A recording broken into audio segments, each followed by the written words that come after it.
Analisa tajam Rocky Gerung bikin satu studio gundah gulana. Jadi sebetulnya kalau kita bikin semacam algoritma di belakang kita sebelumnya ada upaya untuk mencegah Anies diam-diam atau terselubung atau terbuka tuh.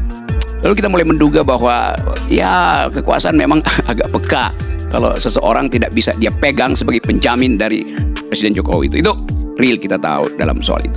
Lalu mulai ada upaya Muldoko untuk mengambil alih Demokrat, dan saya kira juga itu diam-diam semacam strategi untuk membatalkan Anies karena SBY yang pertama kali menjamin bahwa Anies tidak boleh disingkirkan dalam kompetisi, kan pengetahuan kita begitu tuh.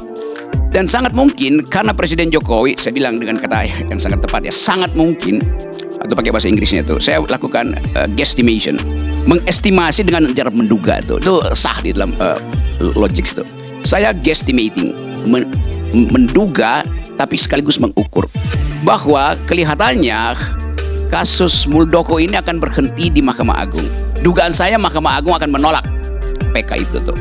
Artinya peralatan terakhir dari rezim, saya sebut aja rezim, jangan sebut presiden, untuk menghalau Anies tidak akan terwujud.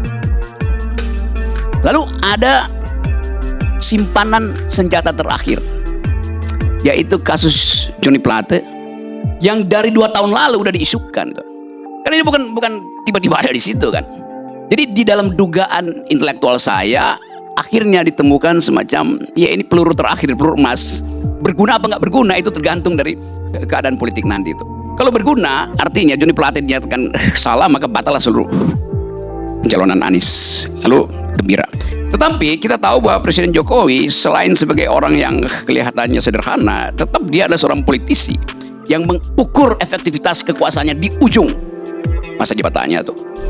Secara diam-diam mungkin Presiden tahu bahwa dengan bisikan aparat intelijennya itu pasti bukan soal Johnny Plate aja, tetapi tadi seluruh politisi terlibat di situ. Dengan logika sederhana 8 triliun itu tidak mungkin dihabisi satu orang, gampangnya begitu tuh. Mana ada orang rakus-rakusnya orang, bagaimana caranya dihabisin 8 triliun? Maka mesti dibagi merata. Dan pola ini pola yang kita tahu di dalam semua sistem percaloan proposal itu di DPR tuh. IKTP pasti semua dapat supaya nggak ada yang ngoceh. Kan itu dasarnya begitu tuh cara melihat soal tuh. Jadi saya menduga bahwa ini peluru terakhir untuk menghalau Anies.